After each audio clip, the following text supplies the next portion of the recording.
नमस्ते दर्शकबिन, म पवित्र निटिङ्समा तपाईहरुलाई स्वागत छ। नमस्कार छ। म तपाईहरुको सामु आइपुगे फेरि यो मोजाको कसरी सिलाउने भनेर अस्ति मैले सिलाको देखाउन पाइन। अनि यो मोजाको लेस यो तुना कसरी लाउने हो भनेर मैले अस्तिको पाली पाइन। मैले अहिले फेरि तपाईहरुलाई मैले यो सिलाउनु अनि यो तुना लाउनको लागि मैले देखाउँदैछु। मैले अस्ति तपाईहरुलाई सिकाउँदाखेरि यो उल्टा चाहिँ 1 2 3 4 मात्रै देखाएको थिएँ। अनि अहिले मैले 5 लाएको छु। पाँचवटा यो 5वटा घर गरेको चाहिँ यस्तो हुन्छ। दर्शकबिन हेरिदिनुहोस्। अनि मैले आज यो तुना कसरी लाउने अनि कसरी सिलाउने त्यो तरिका तपाईहरुलाई म भन्ने छु, हेरिदिनु होला। अनि एउटाको चाहिँ लाइसके, यसको जोडियो यो। अनि यो एक पेयर हो, एक जोडी हो। अनि यसको लाइसके म अर्कोको लाउने पनि छु अनि सिलाउने पनि छु। दर्शकबिन यसलाई उल्टा गर्ने हो। यसलाई यसरी उल्टा गर्यो। यो पहिल्यैबाट अलरेडी यो अलिकति लामै राख्नु होला। अनि यो अन्तिममा यो उल्टा गर्दाखेरि पनि यसलाई पनि यसरी लामै राख्दिनु होला। अनि सिलाउन सजिलो हुन्छ हामीलाई। अनि हामीले यो सियोले बुन्दाखेरि नि हुन्छ, काँटाले बुन्दा नि हुन्छ, कुरुस काँटाले बुन्दा नि हुन्छ। मलाई कुरुस काँटाले सजिलो लागेर मैले यो कुरुस काँटाले देखाउँदैछु अहिले। हेर्दिनुहोस्, यस्तो यसको सोझो सिधा यसरी लायो अनि यसरी सिलायो। यस्तो गरेर चाहिँ यस्तो गरेर एकखेप चाहिँ यस्तो गरिदिनुहोस्, बलियो हुन्छ एकदम।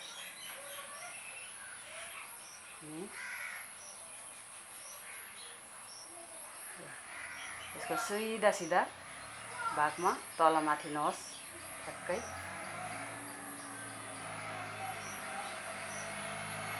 सिधा भागमा त्यसरी होस्।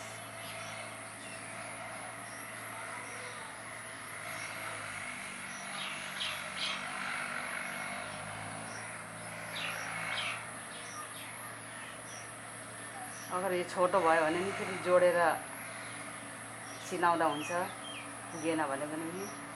कोही बेला त छोटो हुन्छ, मेरो पनि छोटो होला जस्तो छ, पुग्छ कि पुग्दैन हेरौँ।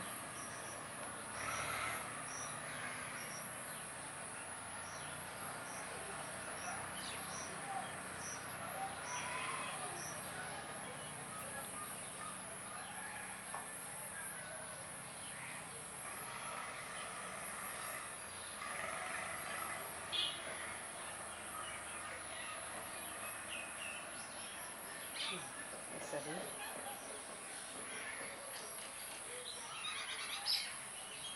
यस्तो यो घर अलग्गै देखिन्छ। यो घर यस्तो गऱ्यो। यसरी क्रुस काँटाले यसरी तान्नुहोस्।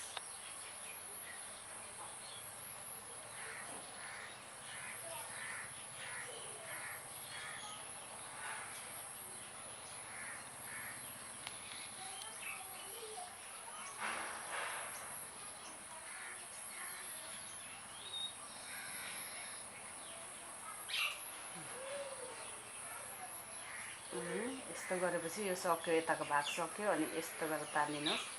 अनि यो सानो रह्यो भने पनि अझै तानिदिनुहोस्, झन् बलियो, एकदम बलियो हुन्छ यो। 2 खेप गर्दैछ, बलियो भइगयो। यस्तरी सिलायो। अनि फेरि यो भागले फेरि यो भागलाई सिलायो।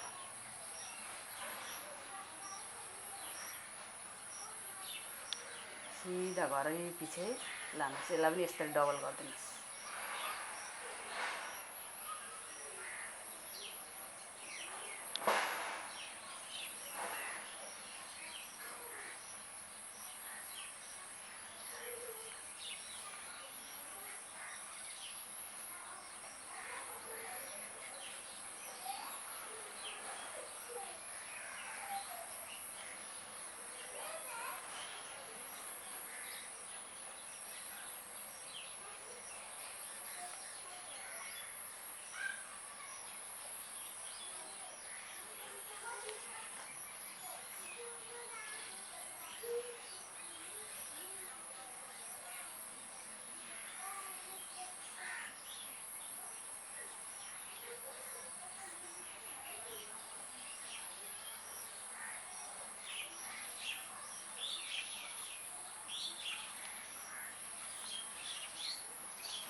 यो हाम्रो अन्तिम भयो,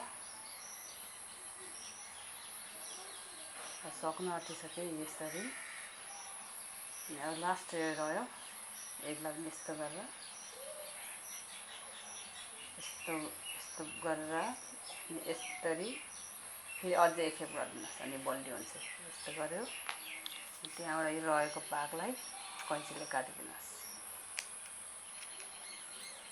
यसलाई सुल्टा पारेर हेर्नुहोस्।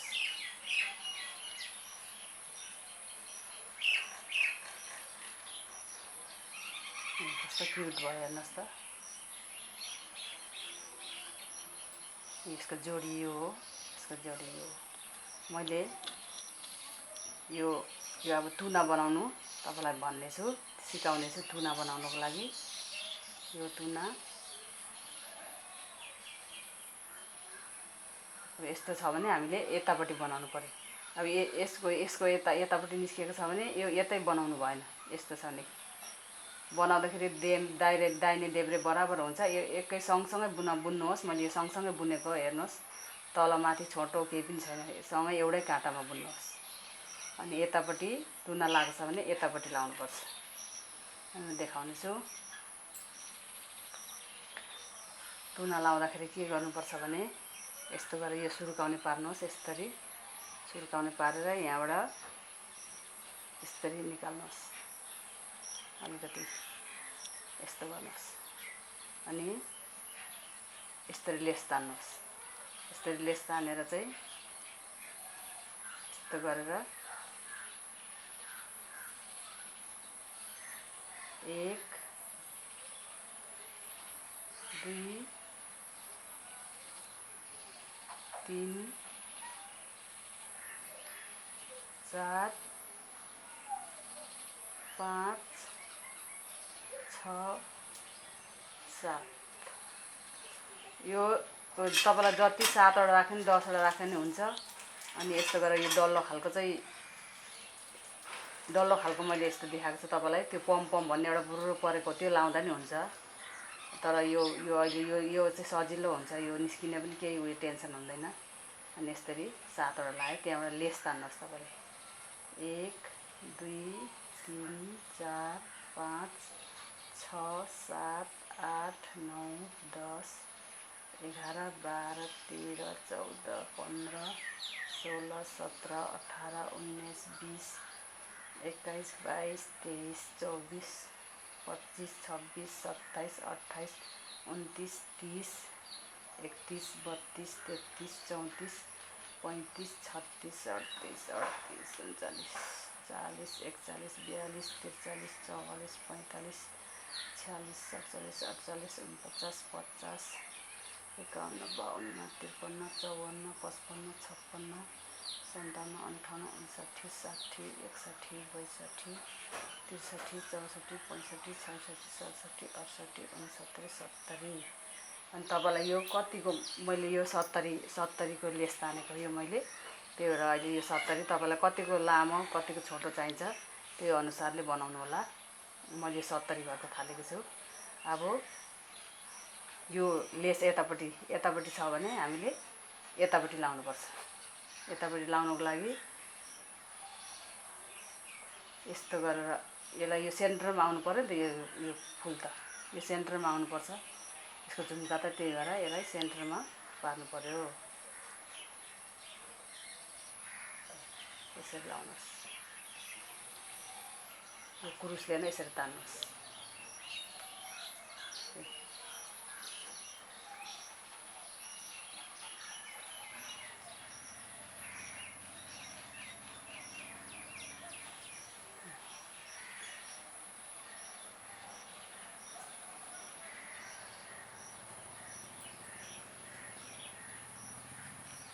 तान्नु फेरि यसलाई घुसायो, यहाँबाट फेरि भित्रीपट्टिबाट यसरी फेरि धेरै पतला नबनाउनु होला। नानीको खुट्टा अल्झेर लाउनु एकदम डिस्टर्ब हुन्छ। अलिक बाक्लै बनाउनुहोस्। यो बाक्लै नजिकै लाउनुहोस्। यो तुना लाउँदाखेरि चाहिँ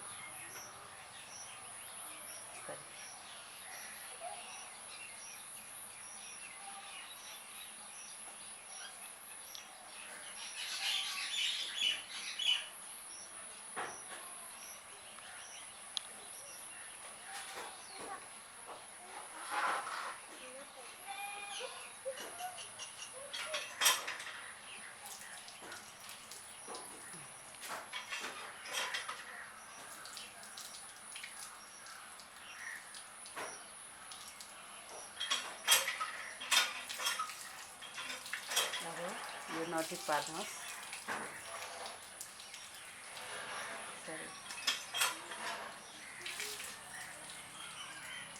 पारेपछि अब यहाँ ठ्याक्कै सेन्टरमै भयो यो। अनि अब यसलाई यसरी तानिदिनुहोस्।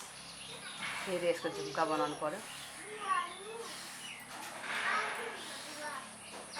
अनि यसरी यो अलिकति यो ठुलै राख्नुहोस् यसलाई। अनि यस्तो गरेर अनि अघि 7वटा राखेको थिएँ मैले, 7वटै हुन्छ। 1 2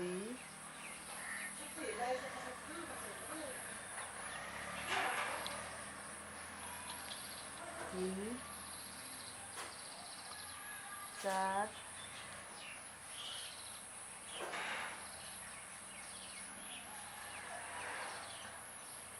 5 6 7 अनि 7वटा चाहिँ यसरी मार्दिनुहोस्। अनि यसलाई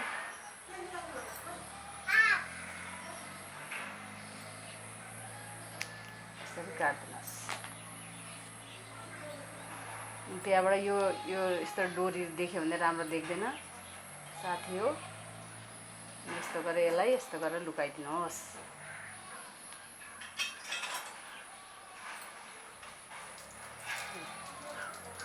यसरी लुकाइदिनुहोस्।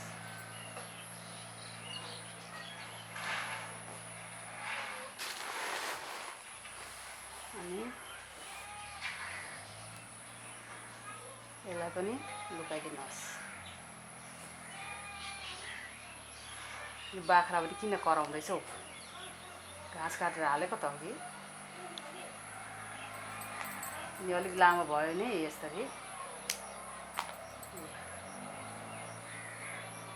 हेर्नुहोस् साथी हो, कस्तो लाग्यो मेरो देश बनाउने तरिका। यहाँ यस्तो गऱ्यो, यसरी यस्तो सुर्काउने बानिदिएपछि हेर्नुहोस् कति दामी भयो। दुईतिर चिट्टै परेर हेर्नु त, चिटिक्कै परेर। अब यो कति लास्टिङ पनि हुन्छ। अनि बुझ्नु भयो होला मेरो साथी, मेरो दर्शकबिनहरूले सबैले मन पर्यो पक्कै पनि लाइक गरिदिनुहोस्, कमेन्ट गरिदिनुहोस्। मलाई मन परे नपरेमा मलाई सुझाव दिनुहोस्। तपाईँले सब्सक्राइब पनि गर्नुहोस्।